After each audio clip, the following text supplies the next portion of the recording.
Hello दोस्तों। Good evening, नमस्कार। आप सभी का एक बार फिर से बहुत बहुत स्वागत है आप सभी के अपने यूट्यूब चैनल परीक्षा की शिक्षा में। उम्मीद करता हूँ, आशा करता हूँ आप सभी जो स्वस्थ हैं, कुशल मंगल है, बताइए जो अच्छे और बढ़िया तरीके से कर रहे हैं। तो जो भी क्लास में पहली बार आए हैं, नए हैं, उन सभी को बता दीजिए कि हमारे चैनल पे आपकी जो है बीएड परीक्षा 2025 की आपकी तैयारी साथ रेगुलर बेसिस पे करवाई जाती है। जिसे भी तैयारी पूरी करनी है, कंप्लीट करनी है, चैनल को सब्सक्राइब करके आप लोग हमारे साथ जुड़ जाइए। क्लास का समय देखिए, जीके जीएस की जो सुबह 10 बजे डेली देखने को मिलती है। रीजनिंग की जो क्लास है दोपहर को 1 बजे देखने को मिलती है। कला की जो क्लास है शाम को 4 बजे, और हिंदी की जो क्लास है शाम को 7 बजे आप सभी को देखने को मिलती है।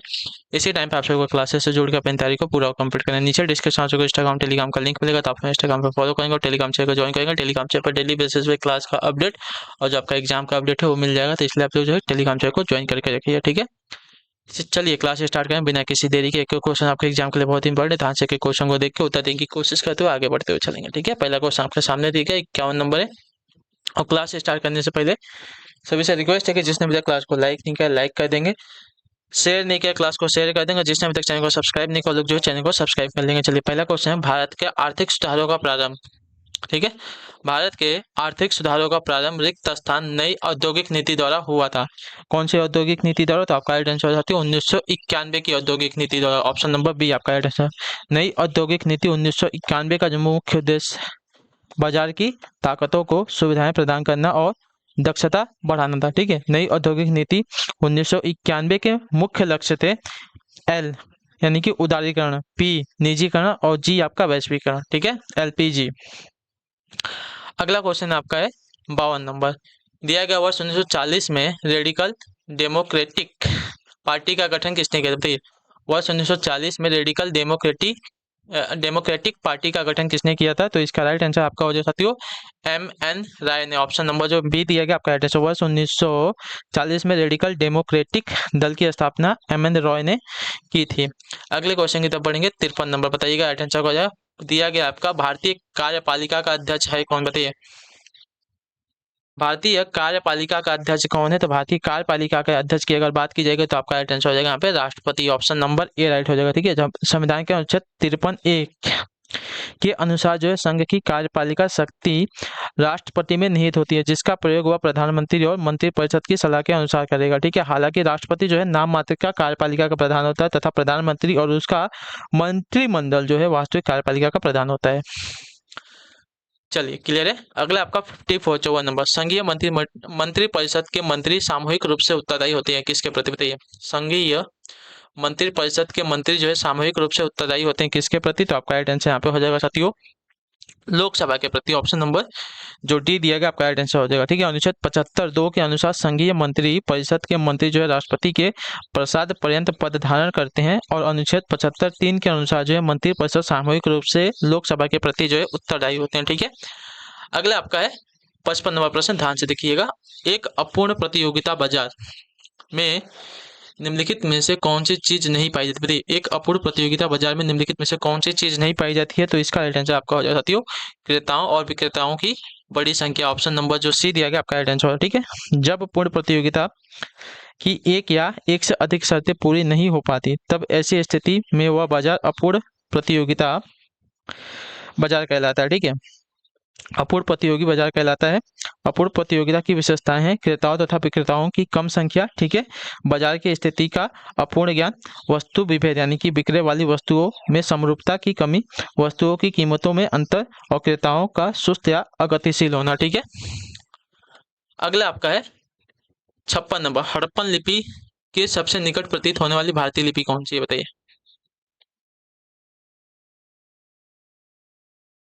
चलिए, हड़प्पन लिपि के सबसे निकट प्रतीत होने वाली भारतीय लिपि कौन सी है? तो इसका राइट आंसर आपका हो जाता है द्रविड़। ऑप्शन नंबर जो डी दिया गया आपका राइट आंसर। अगला क्वेश्चन आपका साथियों 57 नंबर। निम्न में से कौन सा एक मतदाता आयु घटाने से संबंधित संविधान संशोधन? बताइए, निम्न में से कौन सा एक मतदाता मतदाता आयु घटाने से संबंधित संविधान है? तो आपका राइट आंसर हो जाएगा साथियों 61वां संविधान संशोधन। ऑप्शन नंबर जो ए दिया गया है आपका राइट आंसर होगा, ठीक है। 61वां संविधान संशोधन अधिनियम 1998 द्वारा जो है संविधान के अनुच्छेद 326 में संशोधन कर मताधिकार की आयु जो 21 वर्ष से घटाकर आपकी 18 वर्ष कर दी गई थी, ठीक है।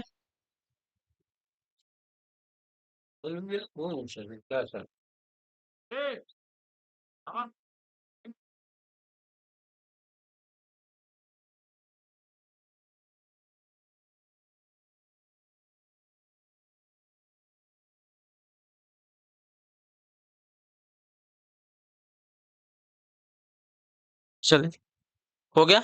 तो कौन सा एक जो है आयु घटाने से संबंधित संविधान है, तो आपका राइट आंसर हो जाता है 61वां संविधान संशोधन। ठीक है, क्लियर हो गया। इसमें क्या हुआ था, 21 वर्ष से मतलब क्या, 21 वर्ष से घटाकर जो है 18 वर्ष जो है आयु कर दी गई थी मतदान यानी कि वोट देने की आयु। अगले क्वेश्चन की तरफ बढ़ेंगे साथियों। 58 नंबर, 58 नंबर, बताइएगा राइट आंसर का। निम्नलिखित में से कौन जो है पवन का निक्षेपात्मक स्थल रूप है, बताइए निम्नलिखित में से कौन जो है पवन का निक्षेपात्मक स्थल रूप है। तो इसका राइट आंसर आपका हो जाएगा साथियों लोयस, ऑप्शन नंबर जो डी दिया गया आपका राइट आंसर हो जाएगा। ठीक है, लोयस जो है पवन का निक्षेपात्मक स्थल रूप है। डेल्टा नदी का, पुलिन जो है सागरीय जल का, तथा कंदार जो है भूमिगत जल का निक्षेपात्मक स्थल रूप होता है। अगला आपका 59, अटलांटिक और प्रशांत महासागर जुड़े हुए हैं किससे, तो अटलांटिक और प्रशांत महासागर जुड़े हुए हैं साथियों आपका पनामा नहर के द्वारा। ऑप्शन नंबर बी आपका राइट होगा। ठीक है, क्लियर होगा इसके बारे में। यह नहर जो है उत्तरी अमेरिका और दक्षिणी अमेरिका को भी विभाजित करती है। पनामा नहर की लंबाई आपकी लगभग जो है 51 मील यानी कि 82 किलोमीटर है, इतनी बड़ी नहर है। अगले क्वेश्चन के बढ़ेंगे 60 नंबर, मूर्ति पूजा का आरंभ कब से माना जाता है, तो मूर्ति पूजा का जो आरंभ है साथियों माना जाता है आपका पूर्व आर्यकाल से। ऑप्शन नंबर जो ए दिया गया है आप सभी का सही उत्तर होगा। ठीक है, क्लियर होगा इसके बारे में। मूर्ति पूजा का प्रारंभ जो है पूर्व आर्यकाल से माना जाता है। सैंधव सभ्यता में मूर्ति पूजा प्रचलित थी। इसके उदाहरण जो है अनेक सैंधव पुरास्थलों से प्राप्त मातृ देवी की मातृ मूर्तियों और मुहरों पर जो है प्राप्त चित्र हैं।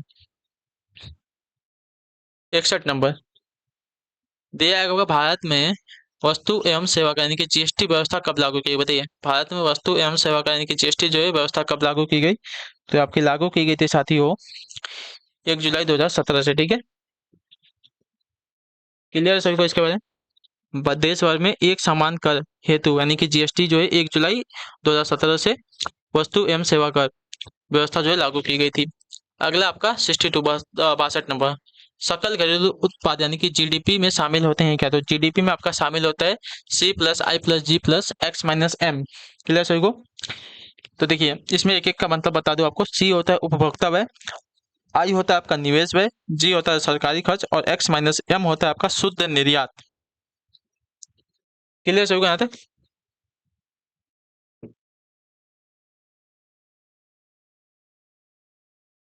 क्लियर है यहाँ तक सभी का।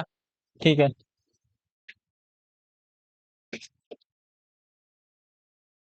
चलिए अगले क्वेश्चन की तरफ बढ़ेंगे। आपका देखा जाएगा क्या दिया गया है। 62 हो गया। 63 नंबर, 63 नंबर क्या दिया गया है, लैफर वक्र निम्न में से किससे संबंधित है। लैफर वक्र जो है निम्न में से किससे संबंधित है, तो लैफर वक्र का संबंध आपका जो है कर की दर एवं कर राजस्व से संबंधित है। ऑप्शन नंबर जो डी दिया गया आपका राइट आंसर हो जाएगा। ठीक है, लैफर वक्र एक कर सिद्धांत है जो कर दरों और सरकारों द्वारा एकत्रित कर राजस्व की राशि के बीच एक उल्टे यू आकार के संदर्भ को संबंध को जो है दर्शाता है। अगला आपका 64 64 नंबर, मित्र सागर कहाँ स्थित है, तो मित्र सागर की अगर बात की जाएंगे तो आपका राइट आंसर यहाँ पर हो जाएगा वो इजराइल जॉर्डन के मध्य में स्थित है। ठीक है, क्लियर है इसका। मित्र सागर यानी कि डेड सी इजराइल और जॉर्डन के मध्य में स्थित है। दक्षिण पश्चिम एशिया में एक नमक की झील है। ठीक है, मित्र सागर को मृत्यु का सागर तथा नमक का सागर भी कहा जाता है। मित्र सागर पृथ्वी का सबसे निचला जल निकाय है जिसकी ऊंचाई भूमि पर सबसे कम है। मित्र सागर का पानी जो है सामान्य समुद्र के पानी की तुलना में लगभग जो है 10 गुना अधिक खारा होता है। ठीक है, चलिए अगले क्वेश्चन की तरफ बढ़ेंगे। 65 नंबर, बताइएगा राइट आंसर होगा भारत में राष्ट्रपति तथा उपराष्ट्रपति दोनों के स्थान रिक्त होने पर राष्ट्रपति का कार्यभार कौन संभालता है, तो इसका राइट आंसर आपका हो जाता है भारत का मुख्य न्यायाधीश। ऑप्शन नंबर डी राइट हो जाएगा। ठीक है, राष्ट्रपति और उपराष्ट्रपति दोनों के पदों में मृत्यु, पद त्याग या हटाए जाने के कारण या अन्यथा रिक्त होने की दशा में जो है भारत का मुख्य न्यायाधीश जो है उसकी अनुपस्थिति में भारत का उच्चतम न्यायालय का ज्येष्ठतम न्यायाधीश जब तक राष्ट्रपति के पद पर रिक्ति को भरने के लिए जो संविधान के उपबंधों के अनुसार वह नवनिर्वाचित राष्ट्रपति या उपराष्ट्रपति पद ग्रहण न कर ले राष्ट्रपति के कृत्यों का निर्वहन करता है। ठीक है, अगला आपका साथियों 66 नंबर, बताइएगा राइट आंसर। सोमनाथ मंदिर को लूटने वाला विदेशी आक्रमणकारी कौन था, तो आपका राइट आंसर होगा महमूद गजनवी। ऑप्शन नंबर जो डी दिया गया आपका राइट आंसर होगा। ठीक है, महमूद गजनवी ने 1025 ईस्वी में सोमनाथ मंदिर पर हमला किया था। ठीक है, गजनवी भारत पर कुल जो है 17वां आक्रमण किया। उसने जो 16वां आक्रमण सोना लूटने के लिए सोमनाथ मंदिर पर किया था। सोमनाथ जो है गुजरात राज्य के सौराष्ट्र में स्थित एक भव्य मंदिर है भगवान शिव के 12 पवित्र ज्योतिर्लिंगों में से एक ज्योतिर्लिंग सोमनाथ है। ठीक है। अगला आपका साथी हो 67 नंबर बताइएगा आंसर। कौन नियम यह बताता है कि उत्तरी गोलार्ध में हवाएं और धाराएं अपनी दाहिनी ओर मुड़ जाती हैं? बताइए। तो आपका फेरेल का नियम बताता है। ठीक है। ऑप्शन नंबर जो सी दिया गया आपका सही उत्तर होगा। ठीक है। उत्तरी पृथ्वी के उत्तरी गोलार्ध और दक्षिणी गोलार्ध में हवाएं जो है अलग अलग दिशाएं में चलती हैं। ठीक है। हवा की दिशा को प्रभावित करने के लिए जो विभिन्न बल मिलकर कार्य करते हैं। कोरियोलिस बल उत्तरी गोलार्ध में हवाओं को दाईं ओर तथा दक्षिणी गोलार्ध में जो है बाईं ओर विक्षेपित करने के लिए जो उत्तरदायी है यह जो है फेरेल के नियम कहलाता है। ठीक है। अगला है आपका 68 नंबर। पूर्वाग्रह एक प्रकार की क्या है? तो पूर्वाग्रह एक प्रकार की आपकी हो जाएगी साथियों अभिवृत्ति है। ठीक है। ऑप्शन नंबर जो ए दिया गया आपका राइट आंसर होगा। ठीक है। पूर्वाग्रह जो है एक प्रकार की अभिवृत्ति होती है। क्लियर सभी को? पूर्वाग्रह एक समूह के संबंधता के आधार पर एक व्यक्ति के प्रति एक भावना है। ठीक है। पूर्वाग्रह एक प्रकार की अभिवृत्ति और भावना है। यह सामान्यतः नकारात्मक ही होती है। एक किसी खास धर्म के लोगों के प्रति हमारी अलग सोच, महिलाओं के प्रति हमारा नजरिया, एक जाति के प्रति हमारा नकारात्मकता देखने, सोचने समझने का पहलू पूर्वाग्रह की उदाहरण है। ठीक है। 69 विश्व व्यापार संगठन यानी कि WTO का मुख्यालय कहाँ पर है? तो ये आपका राइट आंसर हो जाएगा साथियों जेनेवा। ठीक है। स्विट्जरलैंड जेनेवा में। ऑप्शन नंबर जो ए दिया गया आपका राइट आंसर होगा। ठीक है। विश्व व्यापार संगठन यानी कि WTO एकमात्र वैश्विक अंतर्राष्ट्रीय संगठन है जो राष्ट्रों के बीच व्यापार के नियमों को देखता है। ठीक है। विश्व व्यापार संगठन का मुख्यालय आपका जेनेवा यानी कि स्विट्जरलैंड में है। इसकी स्थापना वर्ष 1995 में हुई। अगले क्वेश्चन की तरफ बढ़ेंगे। 70 नंबर। ध्यान से देखिएगा, बताइएगा राइट आंसर। भूमध्य रेखा प्रदर्शित करती है क्या? तो भूमध्य रेखा आपकी प्रदर्शित करती है आपका 0 डिग्री अक्षांश को। ऑप्शन नंबर बी राइट होगा। ठीक है। 0 डिग्री अक्षांश जो है भूमध्य रेखा को निर्देशित करने वाली रेखा है या जो पृथ्वी को दो बराबर गोलार्धों में विभाजित करती है, न उत्तरी गोलार्ध तथा दक्षिणी गोलार्ध। ठीक है। भूमध्य रेखा जो है 13 देशों से होकर गुजरती है। अगला आपका 71 नंबर। उत्तर देने की कोशिश कीजिए। राइट आंसर वर्ष 2011 की जनगणना के अनुसार भारत में महिलाओं की साक्षरता दर क्या है? तो आपका राइट आंसर हो जाएगा 64.6%। ठीक है। ऑप्शन नंबर जो डी दिया गया आपका राइट आंसर। 2011 की जनगणना के अनुसार देश की साक्षरता दर, कुल साक्षरता दर सबके 73% है। पुरुष की साक्षरता दर 73% में से आपकी 80.9% है तथा महिलाओं की साक्षरता दर की 64.6% है। ठीक है। अगला आपका 72 नंबर। उत्तर देने की कोशिश कीजिएगा। राइट आंसर मानो गरीबी के निम्न में क्या कारण? बताइए। मानव गरीबी के निम्न में क्या कारण हो सकते हैं? तो मानव गरीबी के निम्न में आपके कारण हो सकते हैं आय का अभाव, जनसंख्या वृद्धि, शिक्षा की कमी, ये सभी हो सकते हैं। तो ऑप्शन नंबर डी आपका राइट होगा। ठीक है। क्लियर हो इसका? गरीबी एक ऐसी स्थिति है जिसमें किसी व्यक्ति या समुदाय के पास न्यूनतम जीवन स्तर के लिए वित्तीय संसाधनों और आवश्यक चीजों का अभाव होता है। ठीक है। गरीबी के मुख्य कारण हो गए बढ़ती जनसंख्या, आय का अभाव यानी कि बेरोजगारी और शिक्षा की कमी है।